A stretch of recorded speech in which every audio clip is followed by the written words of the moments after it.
Hello, everybody, and welcome to the latest panel discussion here at the Ticketing and Payments Innovation Summit. I'm Luke, the editor of Intelligent Transport. I'll be moderating this discussion here, brought to you this time by NMI.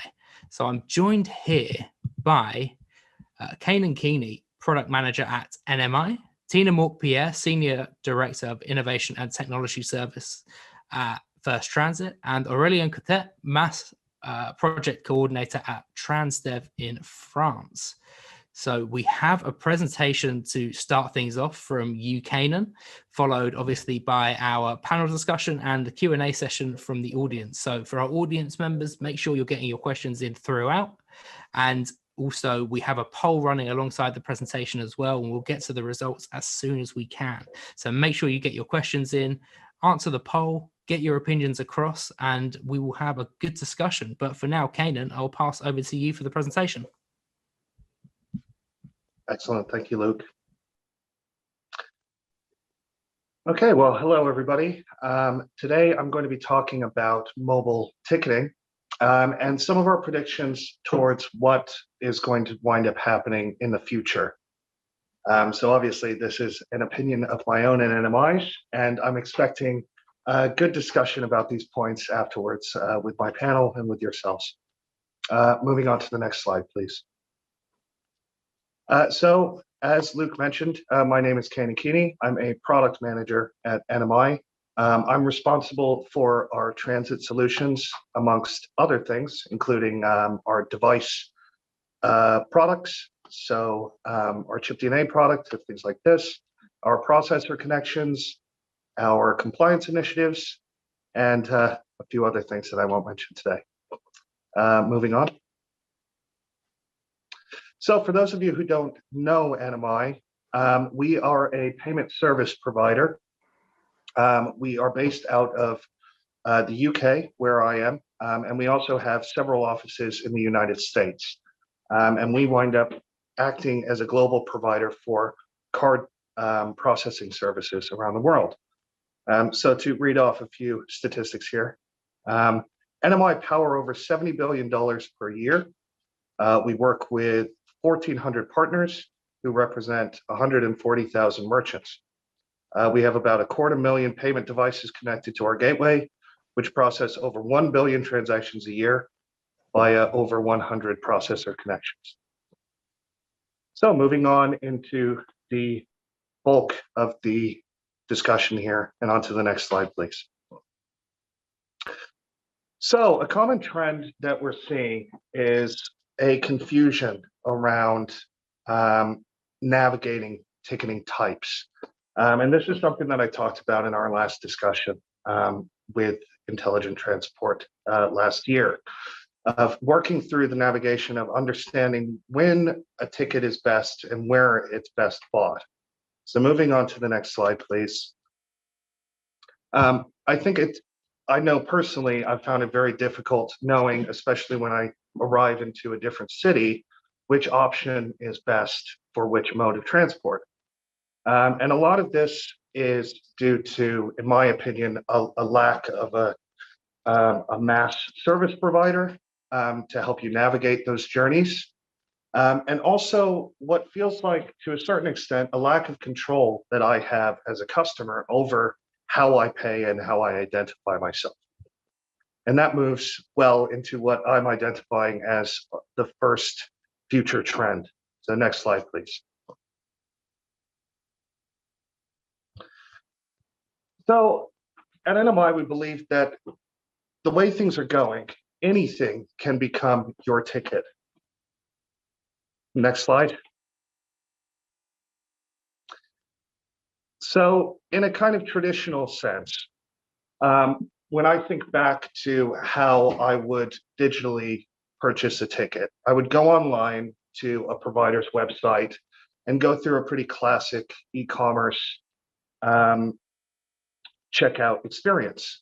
And of course, you can add in, bells and whistles like Google Pay and Apple Pay and things like this.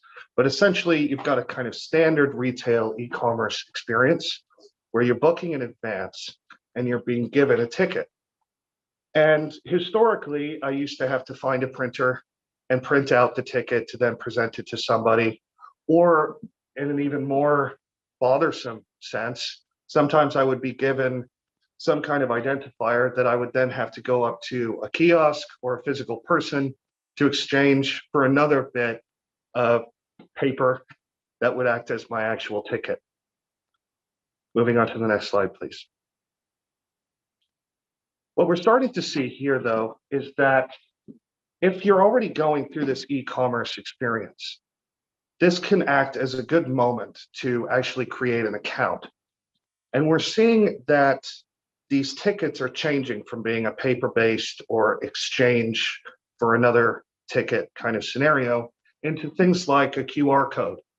So I finish the checkout experience and I'm given an identifier, which in this case would be a QR code, thus, in a sense, kind of making my phone my ticket. Now, moving on from this, what if I were to create an account where instead I don't have to keep on buying tickets in advance? I just say, I want to set up an identifier with you. Here's how I'd like to pay. And anytime that I wind up using the service, then I'm paid on the payment method that I've defined. And I think this really starts to open out and future-proof a solution, because rather than me going, oh, I'm going to pay in a traditional e-commerce sense just with entering my card, or maybe something more advanced like Google Pay. Instead, I could go, you know what, I want to set up an account with you and I want to pay by Bitcoin, or I want to pay by direct debit, or any other kind of future currency that winds up coming into play. I think this also helps to work towards solving for the unbanked, in the sense that you wind up saying this account can be topped up or paid in any means. So digital cash solutions can start to play into this. Next slide, please. And as we've seen the success of tapping or scanning for entry, so things like EMV, where you wind up tapping your card to enter and exit, and you have a calculation at the end of the day, which has been very successful in places like London and is kind of a growing trend across the world. I think that there's an argument to say that rather than forcing customers down an identifier route, customers are getting more and more interested in defining their own options. So in the same way that they want to choose how to pay, they also might want to choose how to identify themselves. So one person might want to use an EMV card, and that's fine. Another might want a QR code. Another might want to use facial recognition or Bluetooth low energy and just walk up to the gate and have it recognize their phone and go through. Genuinely, a lot of this is only restricted by the imagination of the operator. So obviously there is an overhead here for the operator to cater for those variety of identifiers. And I imagine that a mass kind of provider may go, oh, I'm sorry, at this station, you have to choose between Bluetooth and QR code, or however that works. But it still opens up an idea of allowing the cardholder to decide how they identify themselves and how they pay. Moving on to the next slide, please. So I think that this trend is already adopted as well. Although it does feel kind of futuristic, it is something that we're actually seeing out in the world today, especially in kind of more retail environments. So people like Amazon Go, or somebody that we work with who does a similar thing called Instant Systems, where you have a kind of frictionless checkout experience where you become the identifier, and it's all linked back to an account. And you wind up cutting costs, of course, on having less staff around, but you also have this kind of just walk in, walk out mentality. I would actually argue that the barrier to entry for this technology is lower in transportation than it is in something like retail, because people have already adopted this technology in transit with tap in, tap out. The only thing that you're changing is don't worry about your card, use your phone instead, or use your face instead. Right, so that's the first trend, and I'll enjoy talking to everybody about that in the panel afterwards. Moving on to the next slide. The second future trend that I wanted to talk about is that card readers are changing. And I think that this is really one of the biggest disruptors that we're seeing to our industry since the advent of EMV contactless. So moving on to the next slide. To kind of set the scene, traditional EMV devices have a huge myriad of requirements. They're just by design very difficult to build, difficult to produce, expensive to install, expensive to buy, and they have a limited shelf life as security requirements continue to change. So it's kind of defined a lot of how the payment journey can work. You go into a train station and you'll see that you have a few kiosks, and that I feel is largely driven by the sheer cost of installing a kiosk. You know, these EMV devices that you're using, you're talking upwards of £1,000 to get that installed. And then of course you have all the additional work that goes behind it, with people like ourselves as a payment service provider having to do a myriad of certifications and meet those requirements. Moving on to the next slide. What I am very excited about are things like tap to mobile. So what this is doing is there is now an allowance to turn a commercial off-the-shelf device, so like my phone, can wind up turning into a contactless payment acceptance device simply by downloading an application. And of course, there are a variety of regulations here, but down to the end merchant or operator, what this means is you've considerably lessened the barrier to entry. So you have commercial devices suddenly facilitating payment acceptance. And where we might see this in the short or near term are things like onboard ticketing sales, for example, where now instead of a ticket inspector having to go around with a tablet and an mobile device, they can just use their Android phone. But what we see in the industry is that this has the potential to progress beyond mobile. And although the restrictions around this product today are for mobile only, in future, it's feasible to see that this could move into fixed lane solutions, potentially unattended solutions.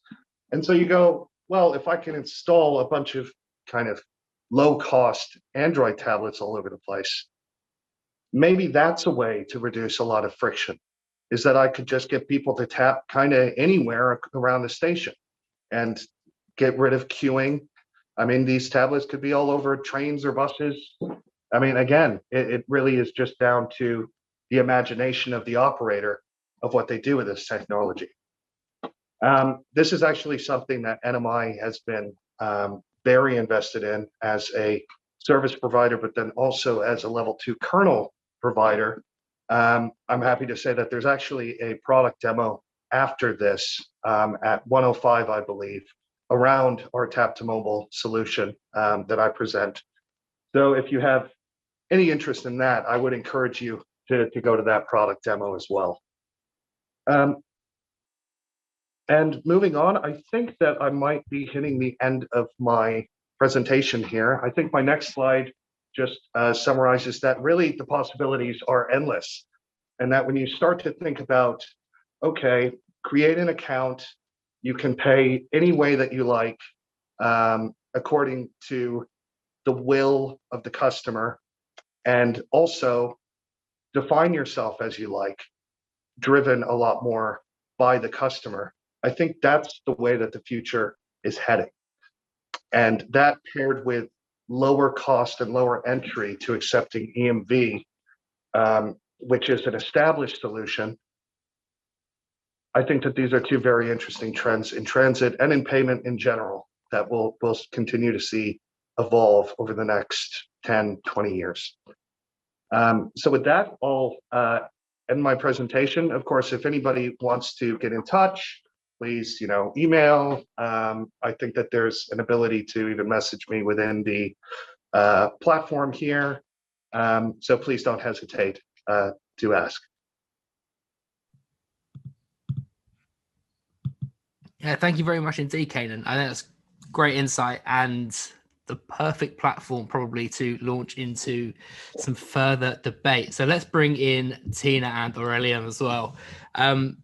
Firstly, I just want to get your guys' thoughts on Kanan's presentation there, and this idea that, why not make anything within the rider's grasp a method of paying for transit. Tina, do you want to start? By all means, go ahead. So yeah, it's a very interesting presentation, and what I like to see is to see all the technology we can use for payment on ticketing, because many people do have a QR code on their mind, or the credit card for tap in, tap out on open loop, on open payment, or the smart card. But it's true that when you jungle between those different technology, how you can, as an operator, you can propose the right ones to the clients. Not everyone is digitalized, so it's very important to think about all those people. But at the same time, you have many digitalized people on not the same kind of digitalization. Some people will be more familiar with QR code, some will be more with a tap in, tap out.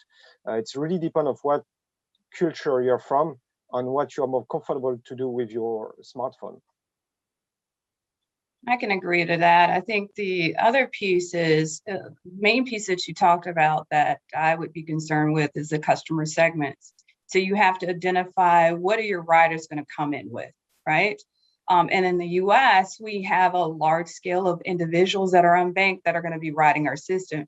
So how do you convert them to a digital currency platform? There has been some technology with retail, turning cash into mobile on the phone, but are there other means to be able to get to that? And once you have solved kind of that type of problem, it's not going to be 100%, because as you mentioned, Kanan, it's what is the customer choice? And the customer may still have a choice of cash. Until cash is completely eliminated, we're going to have to find a means to be able to accept it. So I think that's a part of it. The other thing that I thought was very interesting is facial recognition. So that gets into the privacy discussion, right? I go up and suppose I don't have my glasses on and, it recognizes me with my glasses and I can't get through. I think I'll be a little bit upset, right? But these are the kind of discussions that our riders are going to ask many, many questions about. Yeah, for sure. I think a massive part of it is, as you're suggesting, is taking your riders on that journey with you and making sure that you are. I think there's a massive marketing piece around this, right? When you're adopting any kind of new solution and making sure that riders know what their new options are, that they're existing options, they're not going away, and ensuring that the people that need these services most still have access to them.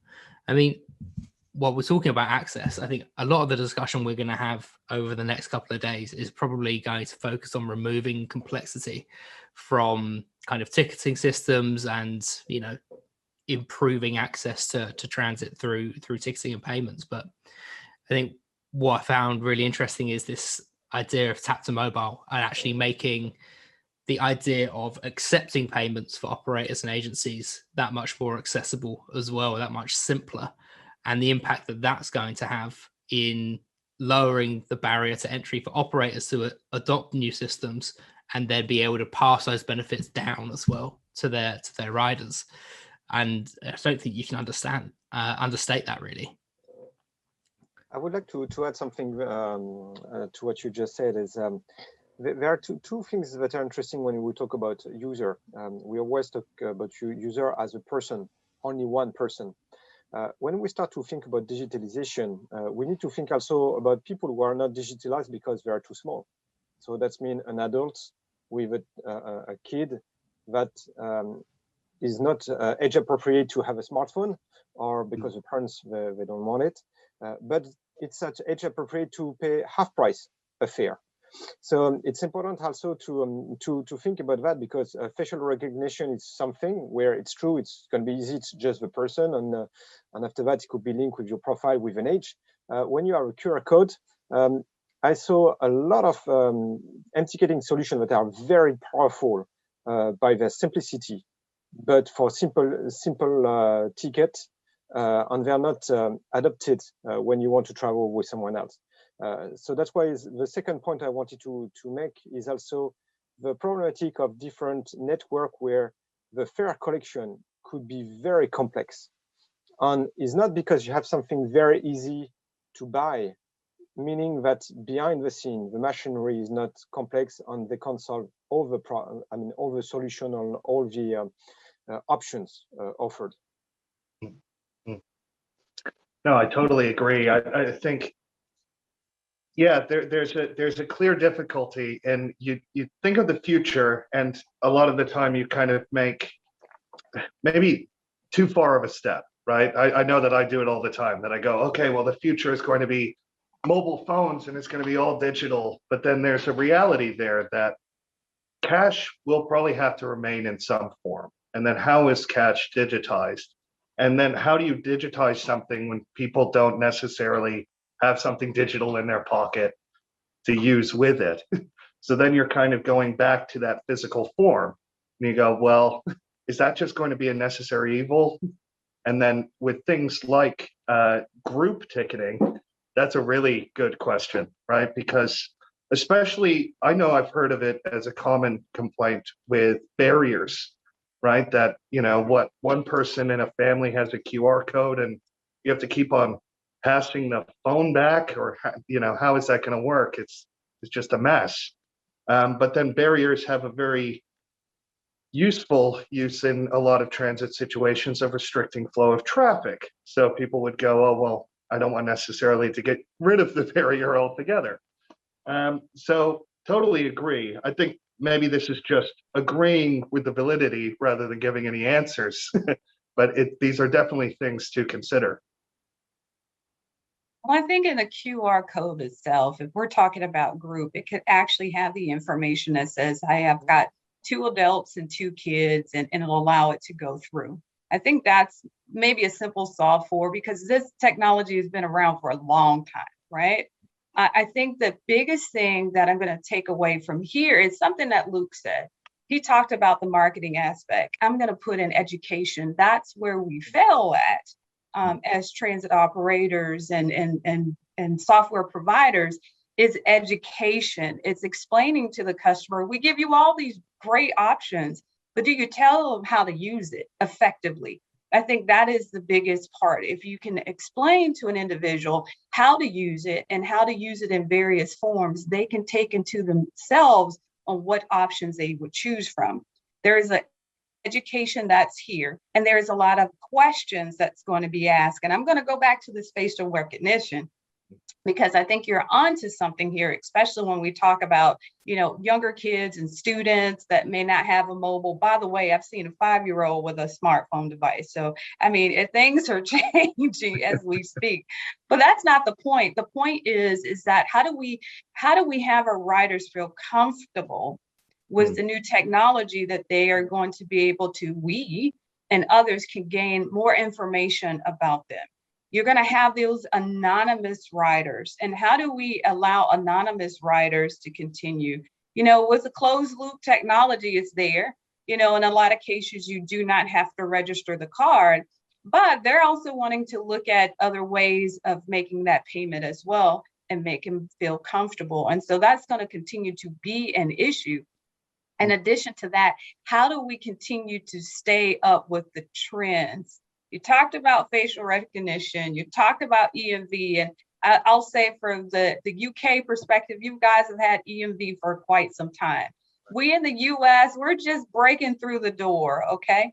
And being able to utilize that more, heavy penetration from the effects of the pandemic.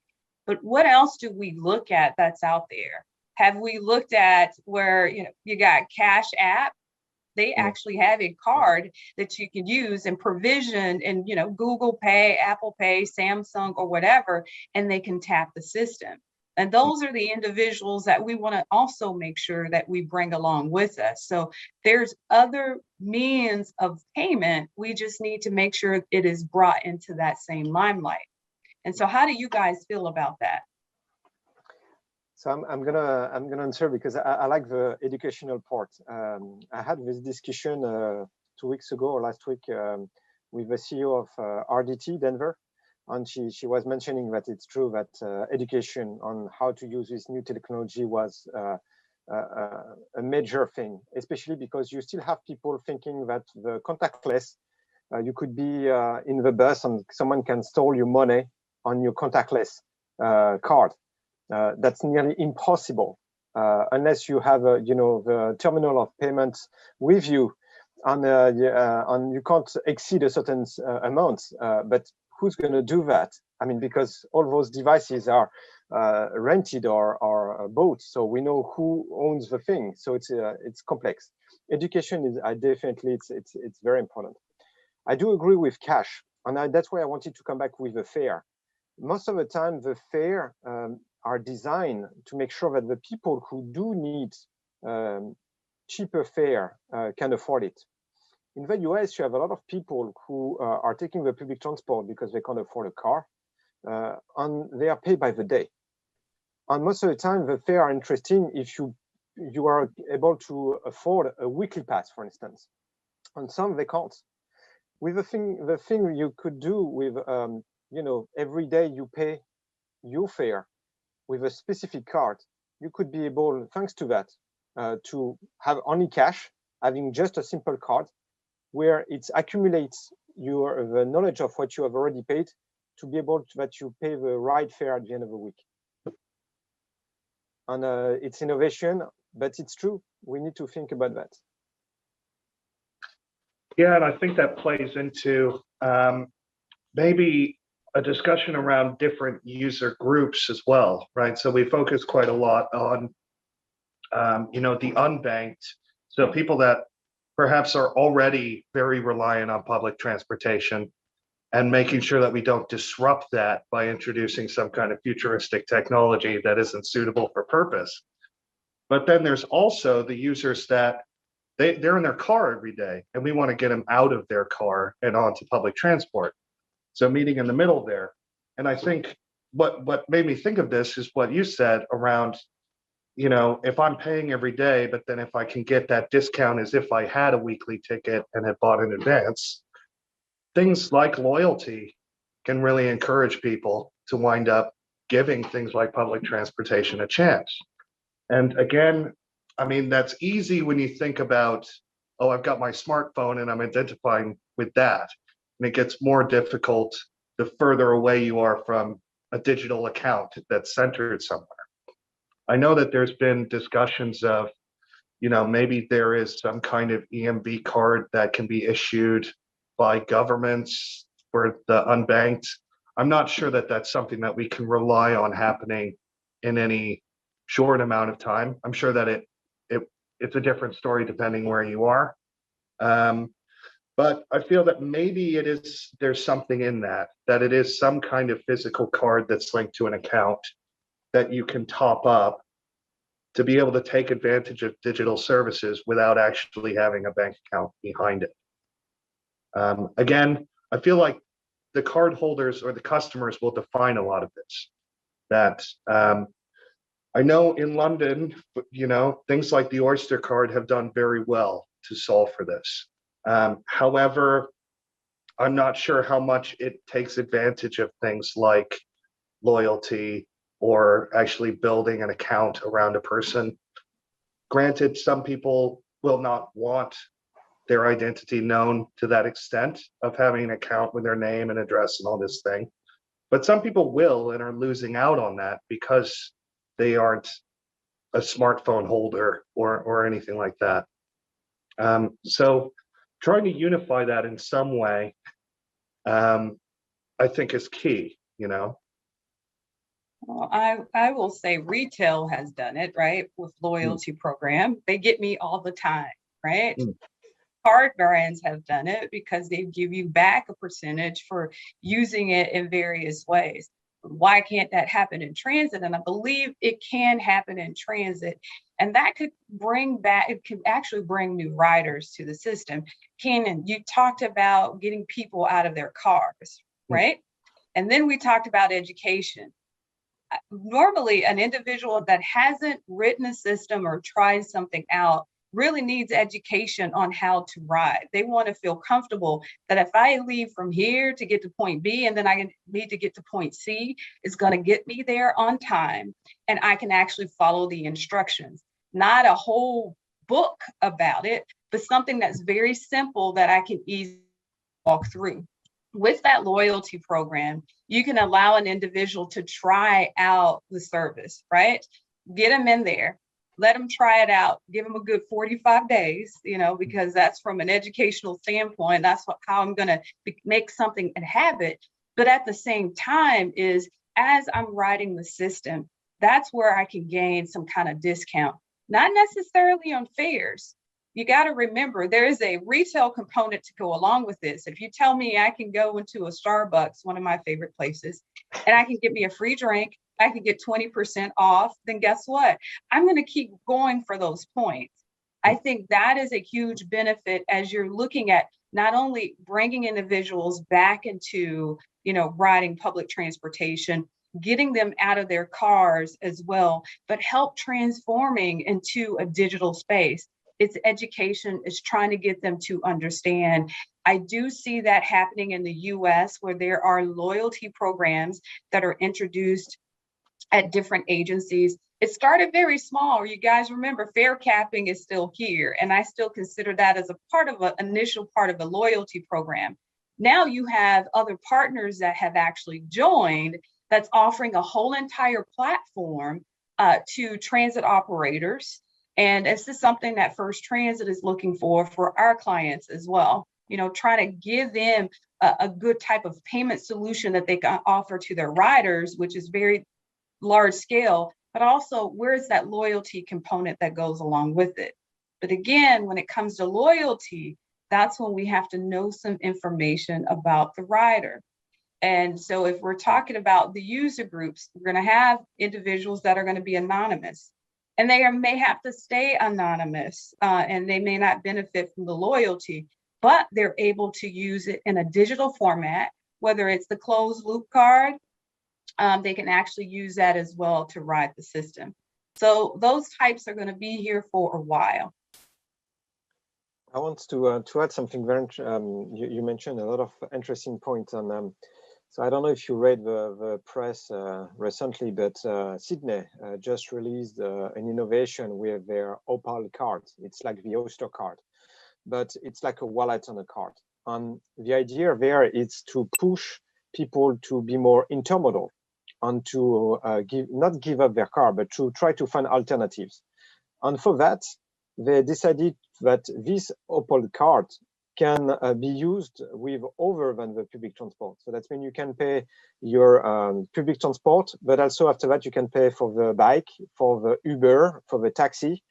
And they propose $3 reduction if you use an intermodal mode. That means if you take the public transport and less than an hour later, you are using a different mode, you can still pay and have $3 discount.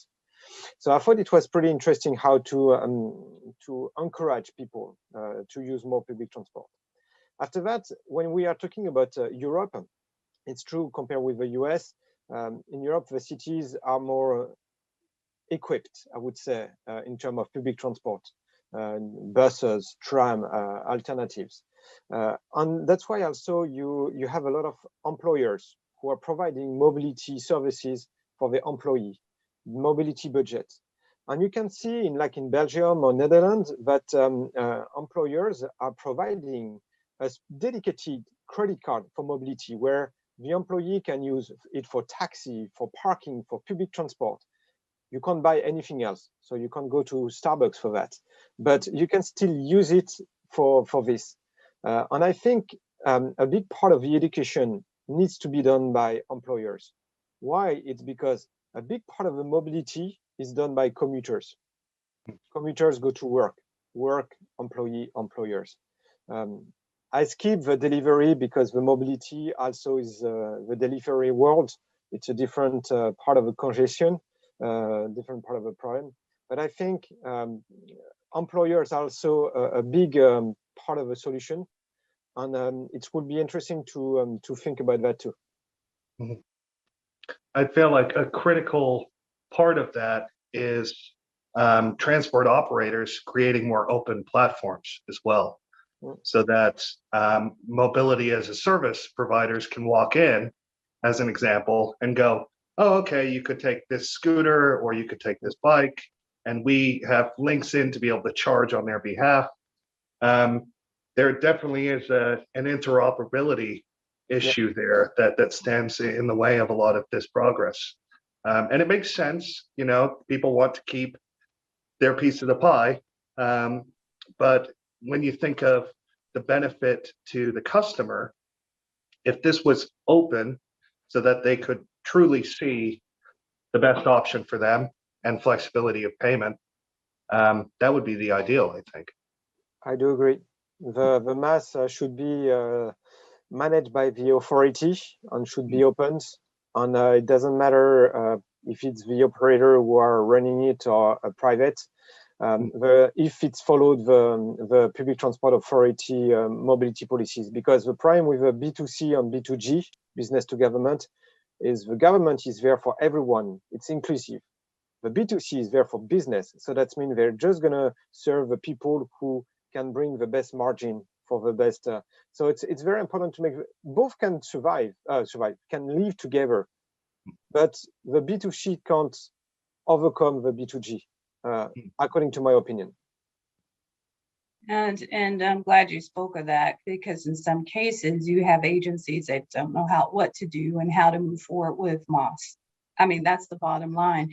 And so they look at transit operators such as us to help them figure out what the solution is. So being more of the coordinator for those government entities to be able to pull them through, to give them this kind of discussion we're having now, is to, again, education is number one. I hate to say that here, but explaining to them what the process would be and how it would work. I'm gonna give you an example of what you just spoke about when it talk about benefits, that transit benefit. So that's one from the employer group. Understanding that a lot of the transit benefit cards that come from third-party administrators, they may have a co-brand on them with one of the card brands. They can actually tap and use it because of the chip that's there in the system, or it can become a part of the closed loop program, right? So with that closed loop back office, those individuals can tap in the system and know how to ride the system as well. These are the kind of things that we as operators, as TransDev, as First Transit, as NMI have to be able to educate those authorities on how this is done. And I think one thing that we need to make sure of is there are some standards, some documentation. I mean, because you can hear it in different formats. You go from one small city to a very large public transport area, and it's going to be different. And so where can I go to look that information up and how to start that process? I think that is another piece that goes along with this. Yeah, I couldn't agree more. From a payment perspective, especially, I know there's been a lot of different ideas of how open loop has been implemented with different rule sets followed. And you think even within that kind of narrow band of let's just talk EMV open loop, people have done that a dozen different ways, and there aren't all that many open loop solutions in the world. So I imagine there will be several dozen by the time that we're over and done with it. And then of course you add in all these other payment methods, and you're just adding more and more complexity and a lack of standardization. It's if you think about innovation in ticketing, there are a lot of cities, medium cities, that are keeping their legacy that is very old and closed, and they needed to deploy an ticketing solution. Why? It's because of a pandemic. They needed to find a solution that avoid contact between a customer and a driver, or a customer on a machine or a cashier. So many medium cities that didn't expect or didn't budget to have such a solution decided to do so. And when they started to study the solutions, they realized that they needed to run two systems parallel. That means you have a legacy on one side and you have a digitalization on the other side. Why? It's because the fare collection recognition at the end couldn't be done because of the legacy that is too close. So let's talk about that from another side. We talked about it from a rider's perspective, and so the operators that have to purchase these big, large systems, right? And I think Kanan had mentioned that is, what happens at that point? Because it costs millions of dollars to have a back office system that'll allow you to not only have a closed loop card, but accept EMV. And guess what goes along with that? There's some annual costs, there's some license costs. You're going to have to replace the hardware. That could be $1,000 per reader validator that you have in the system. That's huge. And so as operators and transit authorities start looking at, okay, well, how do we get to contactless, but how do we get it to where it's not going to be as costly? What does that solution look like? That we all want the same thing at the end of the day, but we have cut budgets. You've got authorities that have significantly cut their budget. And in the US, our Federal Transit Administration has provided at least something through COVID to keep up because ridership has significantly decreased. So what is there that an agency, an operator, an authority can begin to start looking at this in a smaller scale, but still be very impactful to their riders? I think I'm always going to be a big fan of EMV, having come from where I come from. I think that the elegance of the global standard behind it, but then also the backup of knowing that most of these readers also will read my fare, so you can have that kind of closed loop and open loop approach to try to solve for all things. I think that that's a very reasonable future-proof standpoint. I think a lot of this, you can change machinery for operators and things like that instead, right? And so maybe having staff is a cheaper solution than putting, 100 barriers across a bunch of different entrances and things like this. Just thinking that, another complication with transportation is me going to that new city and having no idea how everything works. So having an EMV card as a solution feels like, well, I just know my MasterCard's going to work. I'll just tap and go through their system. No big deal. I feel like that's a good entry point and probably a little more cost effective than actually getting, big old kiosks that are going to distribute tickets and handle cash and all that kind of thing. Yeah, I completely agree. Sorry, Tina, go ahead. No, go ahead. Go ahead, Luke. No, I was just going to say, I think we are, we're talking about the future here, right? And doing it pretty well, if I say so myself. And I think if you broaden that out and look at mobility as a service type schemes and that future further integration, it's one thing to get this off the ground in one kind of locale and quite another to try and join it up to something entirely different. Out of all of these sorts of schemes and technologies that we've been discussing, how do you start to scale up and make sure that the system that you want to integrate and implement is scalable enough to be able to bring maybe a different region or a different agency, a different authority into it? Where do you begin? I don't know who wants to take that. I, obviously have the luxury of just asking the questions and answering them, but if you want, I can answer at least for the math part. It's true that everybody thought that you just needed a mass platform and it would be you could scale up very easily. Unfortunately, in each city, you have different mobility service providers. They are different. They do have different IT system. Fortunately, we don't have only Limes everywhere in the world. We don't have only Uber everywhere in the world. We still have local players. And it's true that if you think about that from city to city, you don't have the same mobility service actors, providers. It's going to be very local. Nevertheless, the data will be treated the same way, in a way. You still need a trip planner. You still need a map. You still need a payment system, at least to acquire. You need a bank behind. So you have a lot of elements that are common to that. So what is important is to know what could be common and could be reused according to where you are, or what needs to be integrated and will be specifically dedicated to the local context. Yeah, and you're right on that. I mean, mobile is easy. I mean, because the customer is bringing their own device, right? Mm-hmm. And everybody's looking for trip planning and service alerts, and payments can be easily done within the app. There can be two ways. It could be visual validation if they want to show a ticket. It could have a QR code to actually tap at maybe an existing reader. But when it comes to mobility as a service, that's going to be the heart of it as you build. I do like what you just mentioned about local. Some of it is going to be local partnerships. It's the partnerships that you have with the other third parties. You know, if you're bringing in a TNC, what kind of partnership do you have? Is it just a deep link to really show that is available in there? You know, that's not the idea of what you want. You want a full integration, but you got to have a willing participant, a partner that's able to do that.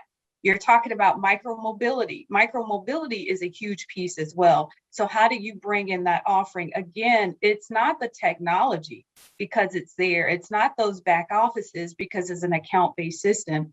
Is trying to form the partnership and getting the agreement and how to support the customer if something does happen. So if something happens with a scooter and, you know, XYZ scooter company, then who is going to help the customer when the customer facing device maybe belong to a transit authority or a transit operator? Those are the questions that you're going to have to decide and talk about. But it's going to have to be, I'll say it, from region to region, because if you move away and outside, it's going to be totally different in some cases and you cannot replicate it. I think getting to what the core is of the requirements for mobility as a service is allowing a customer to use an app and also a website, because not everyone's going to have that smartphone to be able to look at trip planning from that perspective, even try to hail a ride from there. You know, that's something that you see with microtransit. Microtransit, you can do it from an app. You can also do it from a website. And of course, naturally, you can call in and there's a dispatcher that's there. But the point is trying to look at it on those different perspectives, because there's not going to be one single solution and it's going to be different as you go from one region to another. There is another thing that I would like to add is, you know, most of the time for past 5 years, we said that MaaS should be there to help people to get rid of the car. At the end of the day, the prime is, when you have a car and when you're used to have your car, your first reflex is opening Google Maps or Waze.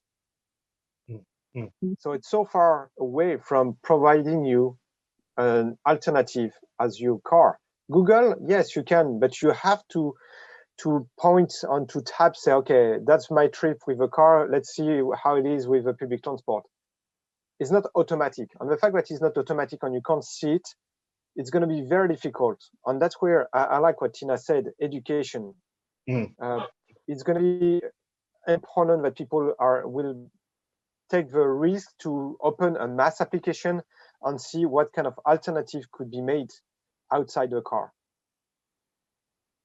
It's just my little 2 cents. And it has to be intuitive, because remember, you're going to have people that don't understand looking at a map, right? And so if there's so much information that's right in front of the screen, it's going to be very difficult for a person to actually gauge and know what step process is. And I always keep in mind, think about the 1, 2, 3, 4, right? Hit them with 1, 2, 3, 4 so they can get a complete understanding of, okay, here's the steps that I need to go through. because remember, not everybody's at the same level. And then sometimes you have to display pictures because you have individuals that can't read and they ride our system. And so we have to make sure we explain to them how to get around as well.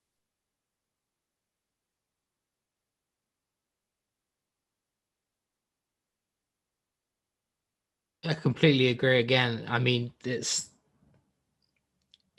a massive challenge, I think, in terms of, you know, what we're talking about here. So I mean, I guess in answer to the question, scalability is extremely difficult, if, you know, possible at all. But go ahead. Yeah. On the first thing we learned for the past 5 years in the mass is trust, because as Sina said, the technology is not a problem. Even if someone is close, you can open it. It's question of mass is breaking down all the silos of mobility. We used to have a taxi silo, the TNC silos, the shared mobility silos, public transport, and even with public transport, look at UK. You can go in some cities and you have like 5, 10, 15 bus operators. It's a nightmare. So when you break down all the silos and you put everything under an umbrella named mass, if we want to call it like this, it's very difficult for those public and private operators thinking that they could be disintermediated with their direct customer. Because at the end of the day, the mass is one channel for an individual to be able to go from A to B, getting some different options and choose according to their own preference. And the problem here is, for a lot of operators, they don't see that it could be very important for them to be linked with this ecosystem, even if they are missing a certain direct link with their clients. It will be another hole where everybody could be able to optimize their own operation. So it's very important that each actors of the mass ecosystem understand that if everybody work together, it's going to be a win-win situation. And the main problem here is trust. For sure. I mean, there's been a lot of discussion over the last few years about trust between passengers and operators, authorities, agencies, and the kind of data sharing and data-based element of that, which I'm going to use as a handy segue into our poll results, actually. So let's have a quick look here, because I wonder, while we're talking about privacy concerns again, we asked at the top which type of the kind of disruptive technologies that we've been discussing do our audience think will gain the most momentum. So 35% think QR codes, 32% some kind of Bluetooth low energy solution like check in, be out, be in, be out, 18% facial recognition, and 15% other. I mean, I wonder, talking about privacy, whether that 18% for facial recognition is as low as that because of those kind of underlying concerns, and what your thoughts might be on that. But also 35% being, you know, the majority of the respondents thinking QR codes will gain the most momentum. There's something that's already here, right? Yeah, and I think that's kind of what I anticipated as well, right? I think facial recognition is the hardest thing to implement, I think, as well, right? I mean, thinking about it, just the sheer requirement of processing speeds. I mean, they've said with different testing that they've done that they don't even think that 4G may be able to handle this, that this might be a 5G or above kind of scenario, right? To actually be able to read people's faces well enough. And then, of course, privacy concerns. And then working out, you know, how does a customer actually upload their face? And how is that done in a way that is sufficient to the needs of the operator? And will that change by the operator? Like, how is that going to work? Coming from a parking background, I feel like, well, it's not a huge stretch away from ANPR and like license plate recognition and things like this. But we're not asking people to wear a license plate. we're trying to actively recognize their face that they probably are uploading themselves somehow. Still, we shall see, right? And what I you don't say- think, sorry, go Tina. I was going to say, I don't think we're quite there yet with the facial recognition. There's still some more testing and policies that have to take place. And also it's going to require some kind of equipment to get that all done, right? But I do think that the QR code is easy. It's a simple technology. It's been around, at least I want to say, for at least 8 to 10 years that's being used, right? Whether it's for marketing, and that's where we all got it from. Those billboards that had the QR codes, you get more information, voila. Well, guess what? You can do that with a ticket as well. You can have a QR code there for a ticket, or also you can use that code to actually go into a retailer and turn your money into a digital format. So that number doesn't surprise me. But that is for the next few years, the next couple of years. But what else is there? Is there something that's different? Because again, you're going to have failures with the QR code. It may not come up, right? You may have issues with it, So what else is there that is down the line? As we talk about, there's EMV and that's there and it's starting to get ramped up. But what else is there? And we have to be in the forefront to see what else we can bring in.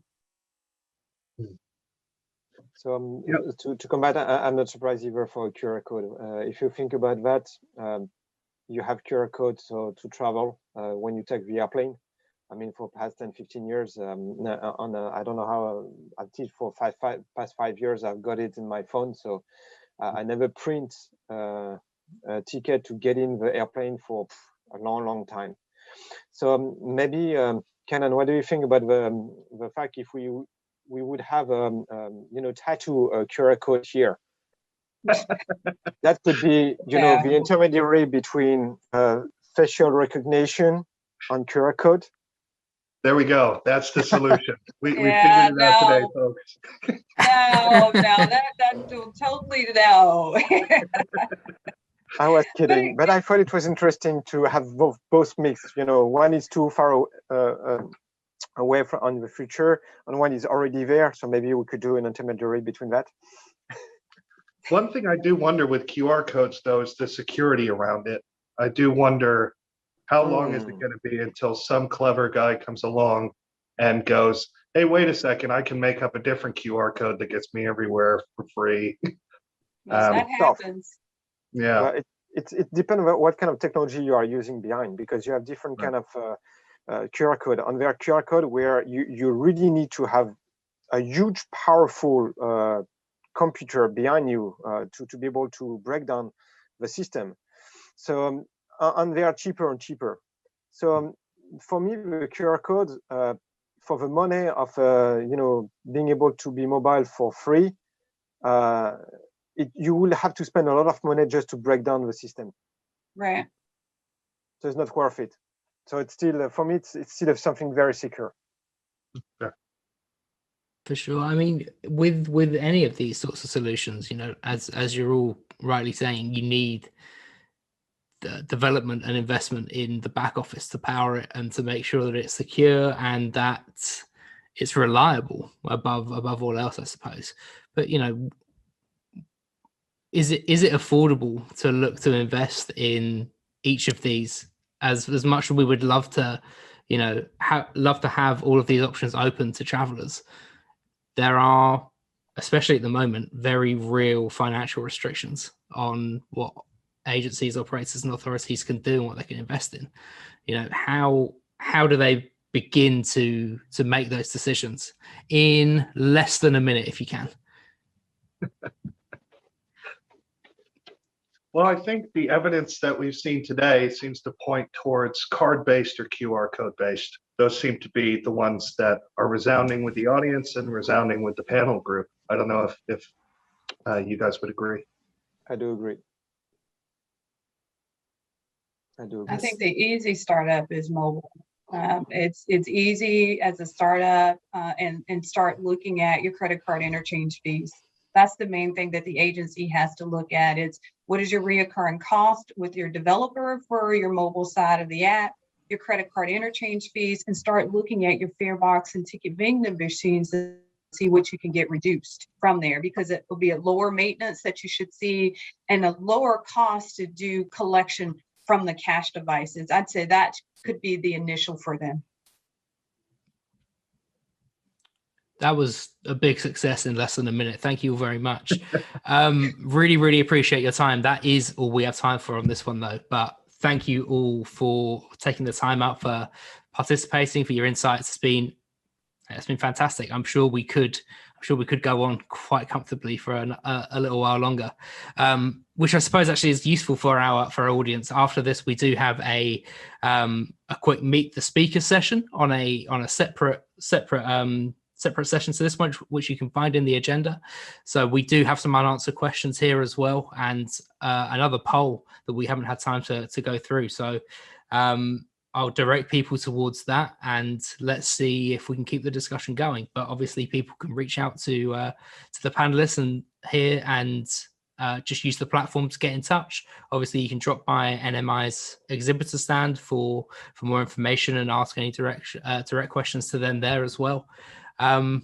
Otherwise, we will be back in a few minutes time with another live session, and then, as Kanan said, there is a product demo coming up in about 4 minutes time as well, so stay tuned. Guys, thank you very much again, but for our audience, we will see you again shortly on the next one. Take care. Take care. Bye. Bye bye.